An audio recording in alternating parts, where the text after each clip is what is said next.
Hey traders, David Frost, my strategic forecaster, here for another episode of Common Sense Market Analysis. Today is Monday, September 23, 2019. We're looking at a daily chart of the SPY or Spider, which is the proxy for the S&P 500. We've got a lot of stuff to go over today. I've got a laundry list of items. We're also going to take a look at several markets within the market. We're going to take a look at some of the sectors and then some of the stocks within those sectors to get an idea of what they think the market is doing or what the market thinks the stocks are doing. Either way, the stocks are generally a tell for what's to come in the major indices. We're going to throw the ball around the horn. I've got some different things. Some are related to each other, and some are out in left field, unrelated to anything. But those are the kind of things I absolutely love. Before we really get rolling, there's a couple of things we have to cover. Some questions that came up late last week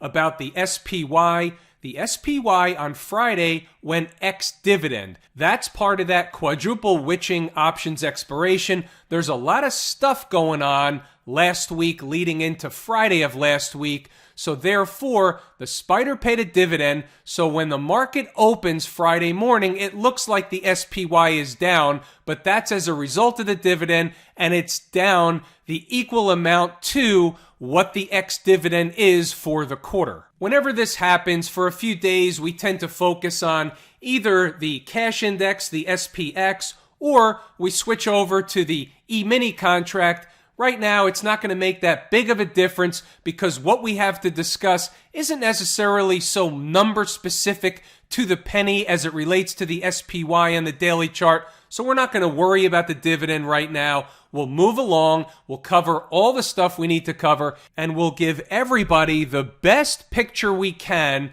of what the setup is going forward. Where are the major overhead resistance zones? Where is the major support area? What happens if we bust through either one? We're going to cover all this stuff and a whole heck of a lot more right here, right now. Just real quick, this is somewhat of a short hop. What we're going to do is go over a few things from inside the numbers. Here's a piece of the pre-market commentary. You can see early in the morning, and this starts to show up 7:30, quarter to 8, sometimes before.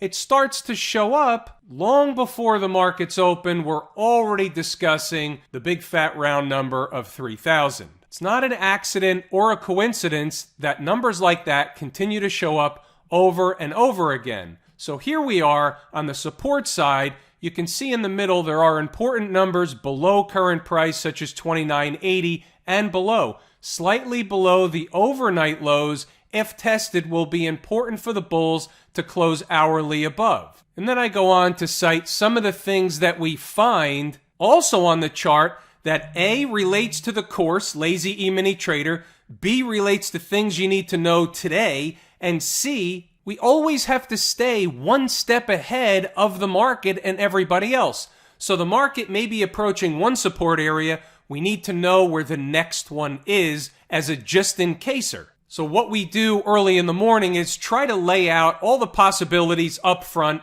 and then we narrow it down as the morning starts to unfold, and we begin to discard things that didn't happen, and we begin to discuss things that are happening. First thing in the morning, everybody gets the big picture. As the morning and the day goes on, we don't need the big picture for intraday trading. The picture begins to narrow. We only need the pieces to the puzzle that we need for that specific day as it relates to intraday trading or day trades, anything open from inside the numbers, any day trades or shorter term swing trades. That's everything that's found within the commentary. It's necessary and, by the way, required reading. Then at the bottom, we go on to discuss the Fed and the continued repo operations.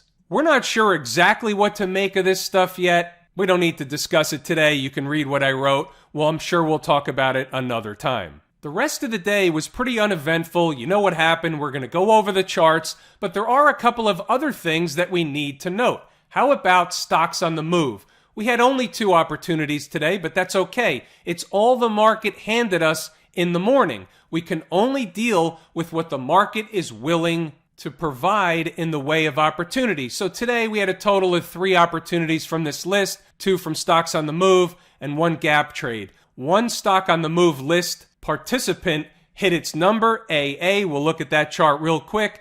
And the other one from morning gap trades, that was EXAS. We'll also look at that chart as well. So this was a morning gap trade where a stock was gapping higher at the opening bell. So what we're doing is identifying 1, 2, and 3 entry prices to short the stock. So the stock is gapping higher. We're saying that it's not going to get past a certain number, and we should have a reaction in the other direction. This is taught in the course at lazygaptrader.com, not to be confused with Lazy E-mini Trader. This is a very specific strategy only taught in that course. Then we also list out important numbers. We have the S&P E-mini numbers, we have the SPY numbers, and then we have crude oil numbers for those traders that like to traffic in crude oil. I'd like to bring your attention to just a few numbers on the far left side, the S&P E-mini side. We have 2998. We also talk about the big fat round number of 3,000. We'll get back to that. We have 2995.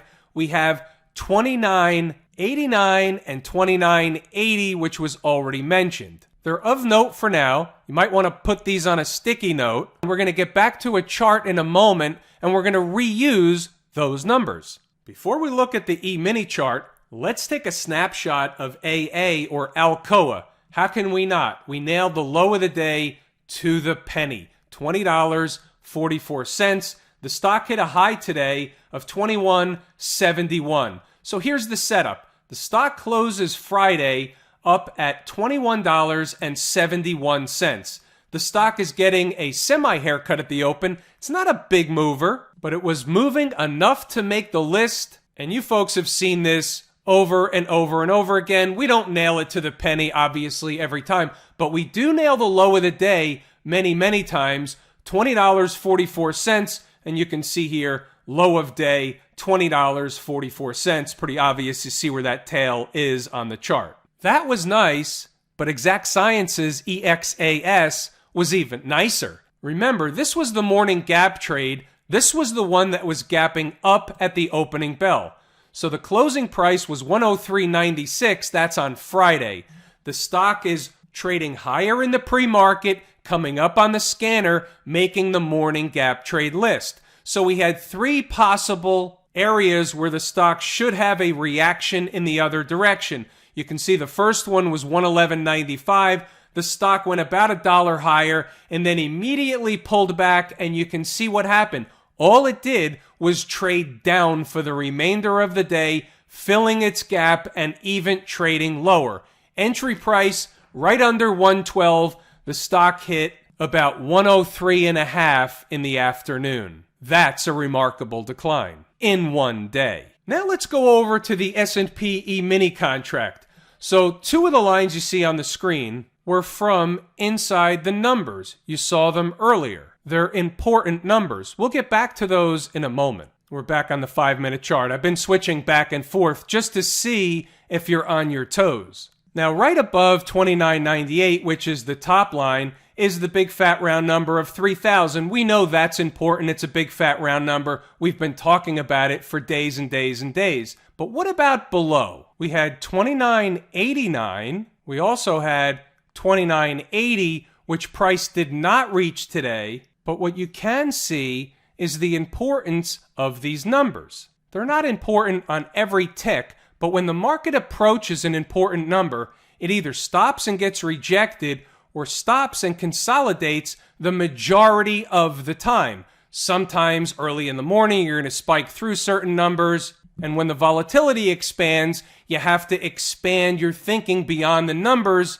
because you have a lot more participants entering, a lot more volume. So therefore, you get a lot more, what do we always say? Larger swings in both directions. Well, that tends to happen within the first few minutes of trading as well. Look what happened right out of the gate this morning. This is the first 5-minute candle of the day, making a low of 29.8350, immediately rallying almost to an important number, right? And the rodeo ensued, right back down, back up. But you can see how the market was fighting the important numbers. Then it goes back to the next important number. It decides it wants to go higher. Where does it go? Right to the next important number. Gets rejected, back down to an important number, up to an important number, back down, back up, over and above. Where did it go? Right to the big fat round number. Rejected, back down to where? Important numbers.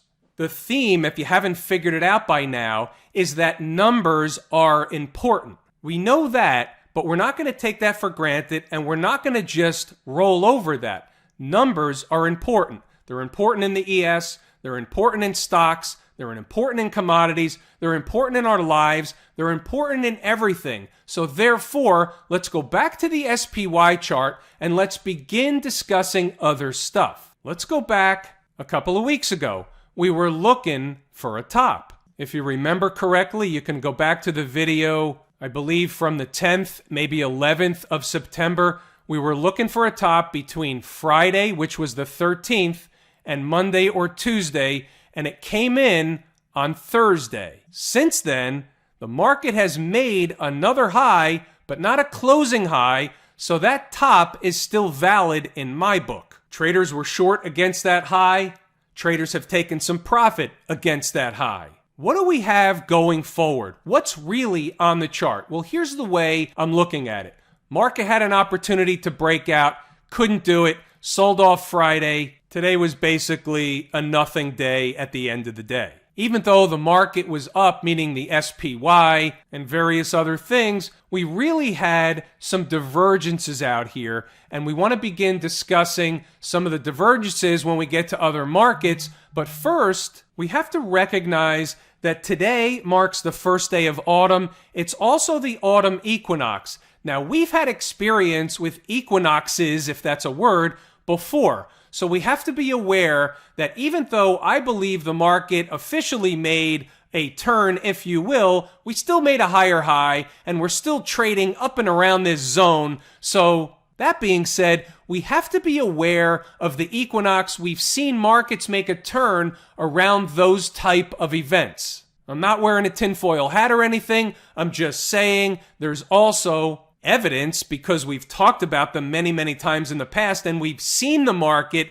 make a turn in and around those events. So we have to be aware of it. It's of note. It's actually a puzzle piece. It's on the table. However, here's another curveball. Did the turn for the equinox make Friday a low? And even though today in the spider chart it shows a lower low, remember the dividend. Here's the cash index, and you can see in the cash index we did not make a lower low. So we've got to be aware if we're looking at lower lows or higher lows, it doesn't really count when the spider pays a dividend. We look at the cash index, there was no lower low. But because of the equinox, we have to recognize, you may not like it, but you have to recognize it. I'm the umpire, remember. We're calling balls and strikes. I don't really care who wins. I just want to call a fair game. So therefore, we have to recognize that there's a chance that Friday comes in as a low, the market turns on the equinox and goes in the northern direction for a few days. Let me pose the question like this. After everything you've seen, why not? That being said, and we're back to the spider, that being said, we also have to recognize that we still have a bull flag pattern up here. So until and unless this is broken, either broken on the downside or broken on the upside, we have what we have. So the bull flag pattern supports the case that Friday might have been a low, and today, meaning Monday, may have started another leg higher. Now, it may only be for a few days, but it may have started another leg higher. To new highs? We don't know. It doesn't have to be. I'm just specifying that we may get a rally for a few days off of Friday's low if, in fact, that equinox thing ends up to be a turn. Either way, we're not hanging our hat on the equinox. However, what we are doing is recognizing where we are on the chart. Let's say things become bullish. Maybe it's a tweet. Maybe it's something else. Maybe it's a deal with China. Maybe it's something you didn't know about. It doesn't really matter. If the market gets a spark in the bullish direction, causing the bears to cover their shorts, what does that mean? Panic buying. How would we know game on for panic buying? Inside the numbers members will have the number. We'll know with hourly closes above X, game on. What about the other side? There's always another side to the coin. We're not dealing in two-headed coins here. The other side is what happens if these lows are broken? Well, they're going to go fill the gap, aren't they? Absolutely. Maybe they come up short, maybe they go through, but that would be the next obvious area of likely support to come into the market. There's another reason it's not just a gap. Another reason or two or potentially more comes out of the course at Lazy E-mini Trader. The more reasons you have, the more the appearance becomes that you're going to get into a successful trade. And the reality is the more reasons you have, the more times you will have a successful trade. It is that simple. On the downside, what's the first clue the market's in trouble? Below today's low. It's that simple. You don't need any more complexity than that. For now, if they're trading below today's low, closing an hour below today's low, they're going lower. It's just that simple. That would mean that Friday was not a low, today was not a turn in the upward direction, and lower prices are on the docket. Also, keep something else in mind. The market has basically been in this chop shop forming this bull flag pattern, if you will, or at least the flag portion, has been in this chop shop for a while. Traders who have taken the course, Lazy E-mini Trader, will begin to understand what I'm looking at. What normally happens is about to happen. Time is just about up. We're either going to get, and I'm kind of making the number up, but I'm not necessarily making the number up. Inside the numbers, members will have refined numbers. But out of this, we're going to expect about a 50-handle move for starters. Could it be on the upside? Yes, it can. Could it be on the downside? Yes, it can. But we're going to expect an equidistant move one way or the other, and what I'm trying to point out is the market is primed for a move. It's bantered back and forth long enough. Time is up. Time is more important than price. What's doing over in Camp IWM? Now, some of you will notice that the horizontal trend line is slightly different than it's been in the past. I tried to make an adjustment as I said I would. I'm not sure it's perfect. Maybe it's better than it was before. But here's the point. Look where the low was on Friday. Maybe the line is a little bit too low. Maybe it's a little bit too high. But you can see how unbelievably close right here on last Friday, the 20th, the low of the day in the IWM came to that upsloping trend line. What did we talk about before as it relates to this trend line? It's a downsloping trend line. Sorry, not upsloping. What have we discussed as it relates to this trend line? We've discussed the fact that if the market comes back, in this case the IWM, comes back to test the top side of the trend line and it holds, that's bullish. Guess what? This is the same exact thing that we had in gold. And what happened to gold? Guess what? It took off to the upside. What's gold? It's a long-term breakout. This is the same type of scenario. It's not exactly the same chart. That's not what I'm saying. Now, I'm not saying we're going to have a long-term breakout in the IWM, but I'm saying the setup is similar. Gold was a different chart. It was a longer-term chart. The setup, the look, is similar. Here's the weekly chart so you can get an idea of what I was looking at about the trend line. So you can see the trend line is a concept. I'm not saying that just because we went above, that means one thing, or we didn't get above, that means something different. What we use these things are for guidelines. We want to know if the market is comfortably above or has found a significant amount of resistance at this trend line. The trend line is drawn by the market, not by yours truly. The trend line began with this connection point right here from May of this year. How do we know it was a valid trend line? We traded away from it. The market was rejected, and guess what? We came back to it, and what happened? Was rejected again, tried to get over it, but was rejected again. Now we came back, and we did get over this trend line. That trend line is important, whether you want to believe it or not. Back below would be negative. Staying above is bullish. And by the way, on the weekly chart from 2 weeks ago, what do we have? A break up candle. Can we go down and test the low? Yes, we can. That would be below the trend line. And if we got below the breakup candle, that would be all she wrote. That's the bear case. Holding the breakup candle and below the trend line would be interesting. We would be flirting with the moving averages. That would be an interesting scenario. Maybe we'll see it this week. Maybe we won't. But we'll be on the lookout for whatever the market provides us, and we'll be able to provide the necessary analysis. The transports, my second favorite market leading indicator. IWM is number 1. Transports is number 2. And guess what? The transports is my first favorite canary in the coal mine. So what did we do here? Look at the convergence of the moving averages. We have home base, which is the 20-period moving average, sloping upward. We have the 100 and the 50-period moving average going sideways to maybe even downward on one of them. Not maybe, but it is downward on one of them. So that's meaningless, but the convergence is meaningful. So we got to bounce into or off of the convergence of the moving averages. Any trader that's taken the course at Lazy E-mini Trader won't just notice the convergence of the moving averages, but those traders will notice something else from the timing perspective. The market's going to make a move this week. That's my story. Will it be a big move down or a big move up or both? That's not definitive one way or the other, but the market's going to make the move. What do we have in the triple Qs out in Silicon Valley? Basically, the market's been in a chop shop for a few weeks. Similar thing we discussed in the SPY. Time is running out. As far as the daily chart is concerned of the Qs, we're above all the moving averages. We've basically traded higher and then went sideways. In a sense, that's a bull flag pattern. This isn't really a bull flag pattern. It just is above the moving averages, and we've been going sideways for a while. I hesitate to call this a bull flag pattern. How about the XLF? Anything new in terms of the XLF? Is it giving us any information?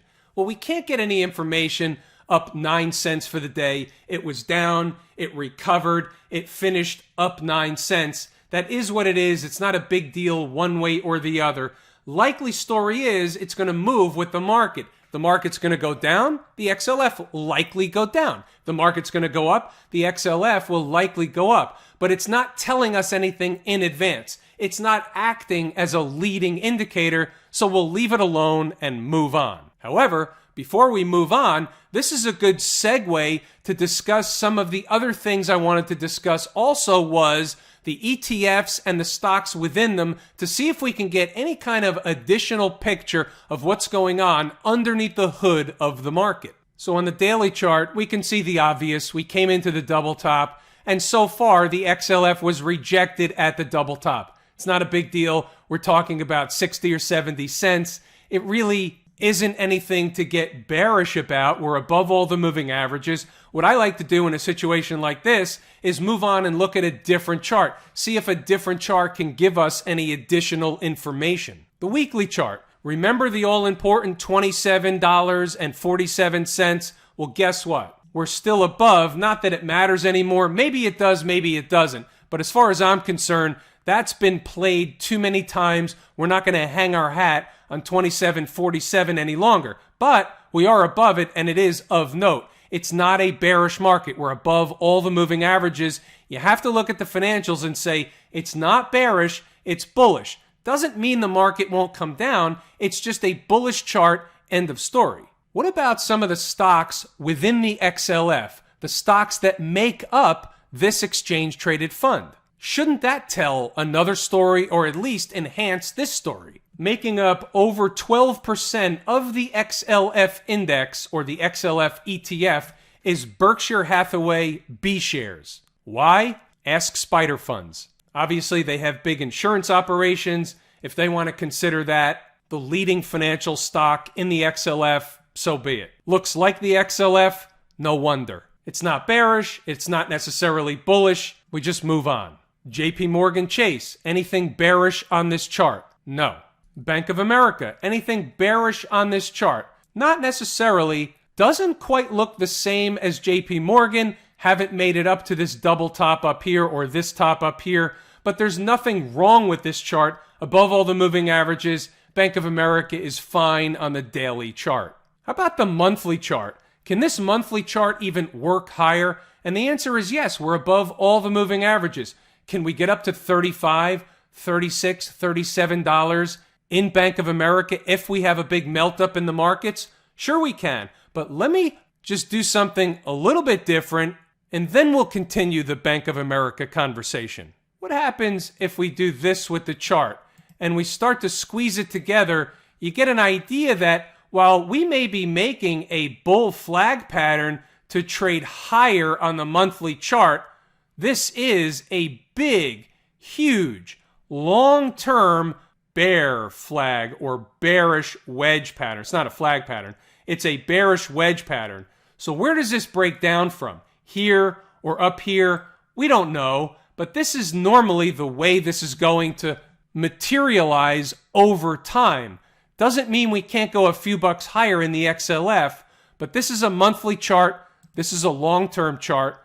This chart takes years and years to trade out and play out. I'm going to run up against a hard stop here pretty soon. So this is the last exchange-traded fund that we'll take a look at, and we'll begin to cover some more throughout the week. The XRT is the Retail Select Spider ETF. Most of us are aware that a lot of the retailers have been hit of late, but a lot of the ones that are top on this list don't necessarily look terribly bad. There's a crazy one in here, Stamps.com, doesn't belong. We're not even going to look at that chart. We've got Carvana, probably doesn't belong in a retail ETF either. We have Guess, Target, Burlington, AutoNation, Dollar General, Costco, and then a few more that don't belong in a retail sector spider either. But here's what we want to focus on. What's this doing? We traded into a moving average, we traded down for a specific period of time, and all of a sudden, we begin to stabilize. Are we going to take off in the other direction and go higher? Is the retail sector telling us things are fine, markets are going higher, the consumer is going to continue to spend, all is fine, nothing to see here, there's no repo problem going on at the Fed. We're not going to talk repos tonight. I am running out of time, but I will make mention of one thing. We've had some IPOs recently, and I get a lot of questions about should I buy into the IPO? And that's up to each individual person, whether or not they want to participate in an IPO. I'm going to give you my take on what an IPO actually is and how we should treat an IPO. And before we do that, can you make money in an IPO? And the answer is absolutely. There are IPOs that come out at whatever price, 15, 20, any number, pick a number, and they just skyrocket. Look at Beyond Meat. It's coming back down, but it's skyrocketed. So you can make a lot of money with IPOs. But those are the exceptions, not the rule. We hear about the exceptions because they're fun to discuss. Anybody that owned or got shares of Beyond Meat and took that ride all the way up to whatever price it went to, they want to tell everybody about it. So you hear about the success stories. What you don't hear about is the 80%. You hear about the 20%. You hear about some of the debacles, and you hear about some of the Beyond Meats before the collapse. So we're going to cover the 80%, the majority of IPOs fall into the category that I'm going to describe. Here's the first thing that happens with an IPO. The ownership, whether it be an owner, multiple owners, private equity, a combination, doesn't matter. You have friends and family. When companies are started, there are usually a lot of shareholders in from a very early stage. The reason they're going public is so that the early founding members and the early investors can exchange their paper shares for money. That was the deal when they invested. They invested early with the full and complete expectation of cashing out at some price to be named later at a higher number than they invested. That's what the deal is. So one way to look at the IPO market is it's a market of stocks that are being marketed to individual investors, institutional investors, hedge funds, mutual funds, you name it. Anybody willing to buy would obviously be considered a candidate. So these willing buyers are being sold shares in the IPO ostensibly before the offering goes public. The agreement is they're willing to buy X amount of shares at X price. Now, if it opens well above X price, the new buyer wins, and the original investor or the founding member, the early investor, that person has agreed to sell their shares at the offering price. Not higher, not at a market price, at the offering price. You agree to buy them at $20, they agree to sell them at $20. If the first print on the stock is $30, you win. They still sold it at $20. They didn't really lose because they could be in from 12 cents. But here's the thing that we need to keep in mind. If you're buying shares in an IPO, you're buying them from the original owners that want to sell it. Very few instances I would be a willing buyer of those shares. Why do they want to sell? And if they do, I don't want to buy it. Again, there's the 20% rule, there's the Facebooks and all the others that just continue to go up for years and years and years. I get all that. And the founding members and the early investors, they had an opportunity to get a huge win and hold some of the stock and make money into the future. I get all that. But remember, those are the anomalies. Those are not the 80%. You have to look at an IPO just like we look at people, we look at companies the same way. So an IPO is like an early stage company. Now, sometimes it may be a company that's been around for a while, but it's having a new offering. But let's just conceptually consider the fact that an IPO is like an infant. Well, an infant has no track record. So we don't really know how or what the infant is going to do when. Once the infant begins to grow up, the infant begins to get a personality. We can begin to predict certain things that the infant will do as it becomes a young girl or a young boy, and then a teenager, and then on from there. So the older we get, the more predictable we get. As companies grow up, the more predictable they get. You see the comparison, you see the analogy, you see the similarities. People are like companies. Companies are like people. Companies are made up of people. People run companies. It's all symbiotic. And with that, I'm definitely out of wind. I definitely have to go. I definitely want to thank you all. I definitely appreciate each and every one of you. Without you, these videos are not possible. So I thank you very much. I'm David Frost, my strategic forecast. Thanks for tuning in for another episode of Common Sense Market Analysis.